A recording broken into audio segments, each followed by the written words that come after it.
Jadi untuk itu saya diminta untuk menyampaikan data untuk hari ini. 54. Assalamualaikum warahmatullahi wabarakatuh. Alhamdulillah, puji syukur kehadirat Allah Subhanahu wa taala. Yang mana hari ini kita berkumpul bersama kembali di hari ke-55 ya? 54 ke-54 hari kita sudah melaporkan perkembangan COVID Kabupaten Baru. Yang saya hormati tim sekretariat gugus, yang saya hormati teman-teman media, LSM dan dari perwakilan dari Interpol, dari kepolisian dan TNI, teman-teman, terima kasih. Baik, dengan ini saya coba menyampaikan hasil per hari ini, tanggal 16 Mei, hari Sabtu.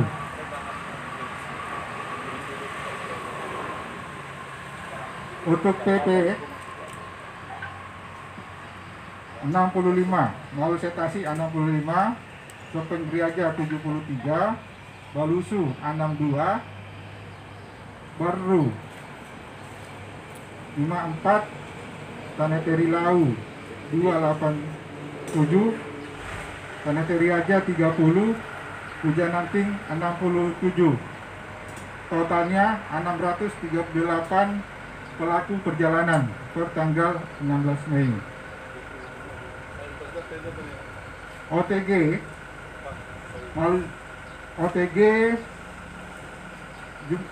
OTG jumlah kasus Jumat yang kemarin itu tidak ada, mau setasi. Tanggal 16 Mei ini bertambah 89 OTG. Jadi ada 89 OTG di Malsetasi, di Sopeng Griaja 0, Balusu 0, Baru 14 OTG, Taneteri Lau 19 OTG, Taneteri Aja 0, Pujananting 0. Untuk ODP perkembangannya sama dengan yang kemarin, Malsetasi 0, Taneteri Aja 0, Balusu 0, Baru 0, Taneteri Lau 0, Taneteri Aja 1, dan Pujananting 0. Untuk PDP Malsetasi 2, Sopeng Griaja 0, Balusu 0, Baru 0, Taneteri Lau 0, Taneteri Aja 0, Pujananting 0. Untuk kategori positif Malsetasi 2, Sopeng Griaja 1, Balusu 0, Baru 4, Taneteri Aja 0, Taneteri Lau 0, Pujananting 0. Totalnya 7. Jadi perkembangan data hari ini kalau dilihat hanya bergerak pada OTG. Jadi ada penambahan OTG sebanyak 120 dari yang kemarin kan 2. Ya, sedikit saya sampaikan, untuk OTG ini adalah perkembangan kasus dari tracking yang dilakukan oleh teman-teman surveillance yang dilakukan di lapangan. Jadi ada beberapa, kurang lebih ada 122 yang terjadi kontak erat dengan positif. Nah, ini yang sudah di tracking dan sudah dicatat oleh teman-teman. Nah, mungkin dari perkembangan data ini, apakah nanti OTG masih tetap berkembang? Ini kemungkinan masih bisa, karena akan tetap dilakukan tracking. Baik teman-teman,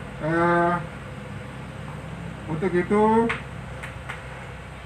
saya sampaikan kembali kepada teman-teman yang ingin didiskusikan atau ada isu-isu perkembangan di lapangan terkait dengan COVID-19 yang ada di temuan-temuan oleh teman-teman. Untuk itu saya persilakan teman-teman yang ingin berdiskusi atau menanyakan terkait dengan isu-isu COVID-19. Terima kasih. Assalamualaikum warahmatullahi wabarakatuh. Ya.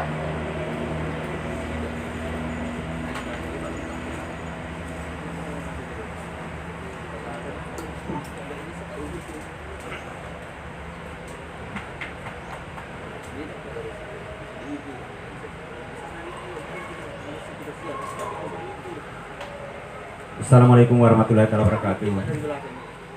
Yang saya hormati para saudara insan pers dan para LSM. Jadi sebenarnya kemarin saya mau paparkan ini, namun waktu yang tidak memungkinkan sehingga saya tidak ada sesi lain selain daripada hari ini yang saya harus sampaikan kepada kita. Bahwa sebenarnya Kabupaten Baru ini kalau kita melihat bukan lagi cukup memprihatinkan. Setelah ada 7 positif, saya ulangi, bukan lagi cukup memprihatinkan. Tetapi ini buang waktu untuk Kabupaten Baru. Oleh karena itu, posisi tawar yang saya tawarkan kepada pemerintah Kabupaten Baru, bahwa tiada lain antisipasi ini, harus memang ada fasilitas tempat isolasi untuk sementara yang kita harus fasilitasi kepada semua orang-orang yang mudik atau pulang kampung. Mohon maaf kepada Pak Darwis, bagaimanapun juga hari ini saya berbicara mungkin bisa sampai kepada seorang penentu kebijakan Kabupaten Baru. Apalagi saat-saat akhir Ramadan ini tidak tertutup kemungkinan saking banyaknya orang mudik, apakah dari Jakarta, apakah dari lintas negara. Nah, oleh karena itu memang ada 3 posko ini. Bukan berarti saya katakan tidak berarti, tapi ibaratkan saja makanan itu tidak ada garamnya. Terus terang saya katakan tidak ada garamnya, ibaratkan saja makanan. Berarti sih berarti, tapi tidak cukup berarti bagi saya. Karena apa?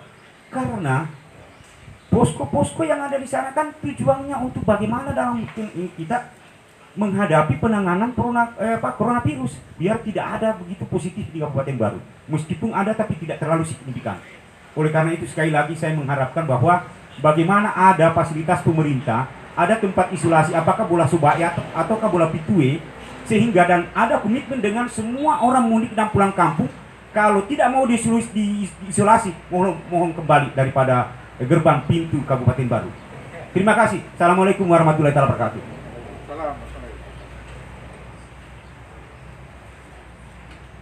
Cuman saja sih, siapa tahu masih ada.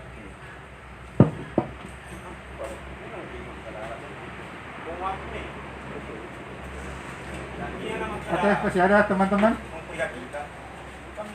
Ya. Ada yang ingin tanyakan? Mas Riyadi? Ada yang ditanyakan? Masukan-masukannya?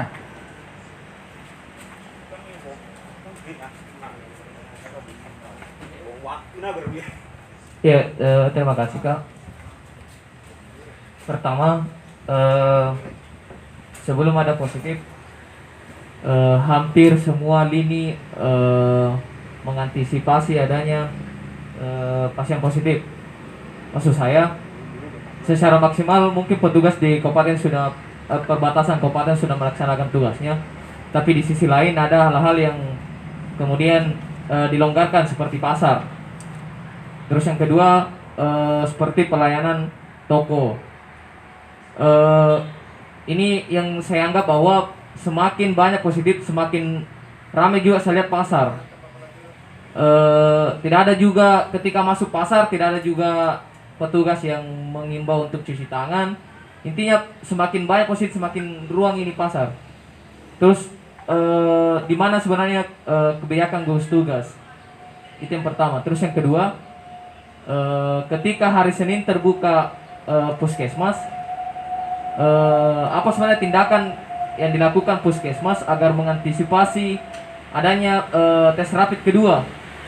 Karena kan ini baru tes rapid pertama negatif, terus akan ada tes rapid kedua. Ini mengantisipasi dengan sampai semakin meluas lagi tracking yang dilakukan.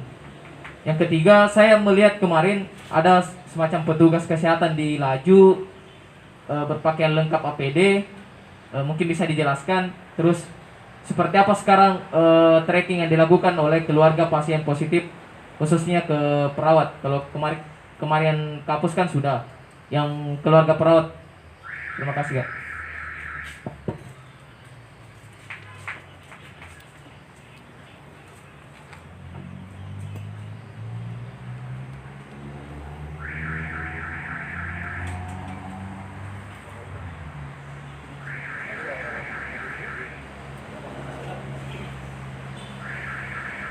Oke.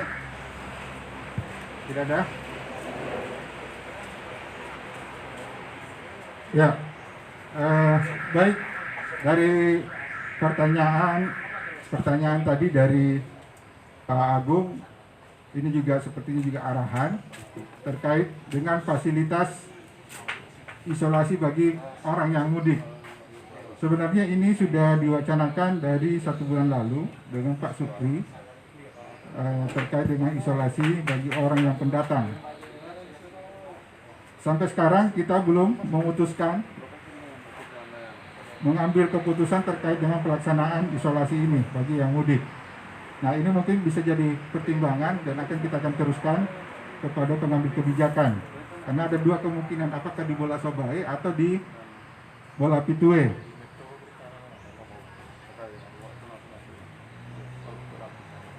Ya, paling itu akan kita coba tindak lanjuti karena ini sudah memang semakin mulai terbuka.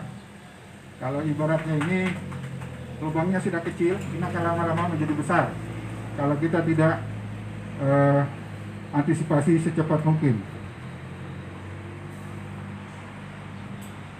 Untuk Asriadi, ya, pelayanan toko, pasar ini tetap masih ramai, padahal sekarang ini kondisinya kita sudah ada terkonfirmasi positif sebanyak 7 orang. Ternyata memang Pak Asriadi ini menjadi apa ya? Ternyata masyarakat itu juga pintar ternyata. Saya pernah bertanya kenapa sekarang ini makin makin sering berkeliaran. Ada jawabannya. Karena tidak ada anunya, Pak. Sudah di Makassar semua nih. Tidak ada yang bisa, sudah tidak ada orangnya di sini. Ah, itu kadang-kadang kita juga jadi ngesak gitu. Padahal ini masyarakat sendiri ini. Ah, ini yang jadi pertanyaan juga, tapi tidak apa-apa. Ini jadi masukan, ini akan kita intercast terus. Masukan-masukan seperti ini. Apakah nanti karena ini sudah semakin mendekat Lebaran, tinggal 1 minggu lagi, saya yakin aktivitas pasar semakin meningkat. Saya yakin. Nah, ada rekomendasi juga saya akan tambahkan nanti. Mungkin 1 minggu ke depan mau Lebaran, paling tidak kita minta ada Satpol PP atau ada petugas kesehatan di sana yang bisa paling tidak menjaga atau mengatur atau ada yang menegur kondisi-kondisi tertentu di sana. Ini masukan akan kita berikan rekomendasi nanti, Pak Asriadi. Nah, itu kebijakan gugus karena memang terkait dengan perkembangan sekarang ini, kita ini dilema juga gitu. Di kondisi seperti ini, moda transportasi juga dilonggarkan. Yang mudik tidak ada kepastian untuk pulang atau tidak. Masih kadang-kadang peluang diberikan untuk mereka bisa pulang. Ya, untuk rapid test yang kalau di Malu Setasi di Puskesmas cukup banyak yang di rapid test di sana. Alhamdulillah itu negatif. Nah, terkait dengan petugas yang punya keluarga, ini sudah kita tracking. Saya tadi malam ditelepon Pandi. Katanya Pandi ada salah satu warga yang baru saja sehari sebelum Ustaz Agus dibawa ke Makassar, dia kontak erat. Nah, itu tadi malam ditanya apakah sudah di rapid test. Nah, saya telepon, saya komunikasi dengan dia belum di rapid test, dia mau isolasi diri di Pali tetapi kami gugus meminta untuk mereka di rapid test. Tapi memang ada strategi ternyata untuk melakukan rapid test. Rapid testnya itu tidak dilakukan pada saat itu, katanya, kata dokter tadi malam. Kita menunggu 7 hari atau 8 hari. Nah, kalau 7-8 hari itulah masa inkubasinya yang pas. Bahkan sampai tanggal 13 harinya dia itu. Kalau kita rapid test hari ini, kita cuma buang-buang peluru, kata dokter Amis begitu tadi malam. Baik, kita akan tunggu, kita akan kawal orang-orang yang kita isolasi. Nah, ini kalau dilihat dari data OTG ini sudah ada perkembangan trackingnya. Kenapa di Teneteri aja banyak? Karena salah satu pasien yang suaminya polisi, sanitary aja, yang polisi itu sempat katanya kembali ke orang tuanya, sempat pulang dan komunikasi. Nah, itu sudah di tracking. Nah, ternyata juga cukup banyak orang yang berkomunikasi. Nah, ini sebenarnya kan resiko-risiko yang jadi yang perlu kita pelajari dan perlu kita berikan masukan ke pemerintah dalam hal ini pengambil kebijakan. Kalau kita longgar, tidak ketat, dan petugas kesehatan juga tidak sadar dirinya sebagai mereka sebagian dari contoh, ini akan berisiko. Mereka saja seperti itu, kami masyarakat ini ya udah masa bodoh. Nah, ini jangan sampai terjadi seperti itu. Karena yang ternyata yang terkontaminasi ini adalah baru dari di kalangan kesehatan dan kalangan agamawan. Jadi baru ada dua. Mudah-mudahan bukan dari pedagang. Nah, kalau dari pedagang sudah ada, ini yang repot ini, penjual. Karena siapa yang bisa tracking ini orang-orang yang terinteraksi? Ini jangan sampai. Nah, mudah-mudahan itu tidak terjadi. Petugas yang pakai baju, itu informasinya, petugas yang pakai baju di laju adalah mereka melakukan tracking orang-orang yang akan yang terkait kontak erat. Nah, mereka melakukan tracking, salah satunya menggunakan itu. Jadi saya pikir itu, tapi ada satu hal yang menarik yang teman-teman tidak, mungkin saya nggak tahu, teman-teman tidak update atau tidak lihat perkembangannya. Di data kita dari provinsi itu ada 8 yang positif. Oke ya? Ya. Tadi malam kita cari informasinya. Kita belum dapat. Kita baru dapat tadi siang. Nah, seharusnya Dr. Amis yang sampaikan ini, tapi dia telepon saya tadi, tolong Pak Darus yang sampaikan. Oke, yang 8, yang satunya itu adalah orang dari Goa, ya, orang dari Goa, dia petugas rumah sakit Awal Bros dan berKTP baru. Jadi dia orang Goa, kerja di Awal Bros dan berKTP baru, makanya dia masuk di baru. Nah, makanya itu 8. Jadi ada. Jadi itu yang saya tadi barusan ditelepon Dr. Amis untuk menjelaskan ke semua ke teman-teman. Tapi jadi, dia berdomisili di Baru? Tidak, di Goa. Tidak. Ya, bisa saja mungkin dia sudah menikah atau dia pindah, belum berganti, itu bisa saja. Tapi tetap tidak masuk di daftar ya di Indonesia? Kita tidak masukkan karena itu bukan dari kewenangan kita di dalam melakukan ini, karena itu di Makassar dan bukan tanggung jawabnya Pemda Baru, karena dia di Goa, berdomisili di Goa tapi KTP-nya baru. Itulah yang didasari dari pihak provinsi untuk memasukkan yang bersangkutan ini. Nah, itu teman-teman. Jadi saya tadi malam juga dapat telepon dari beberapa orang yang menanyakan itu. Kenapa 8? Dari mana ini 8? Sedangkan yang di-share di grup itu adalah 7. Nah, ternyata 8 itu seperti itu tadi kasusnya teman-teman. Jadi dari Goa, petugas kesehatan di Awal Bros dan berKTP baru. Nah, itu yang saya dapat informasinya dari Dr. Amis, yang tolong disampaikan ke teman-teman. Nah, saya pikir itu saja mungkin perkembangan update.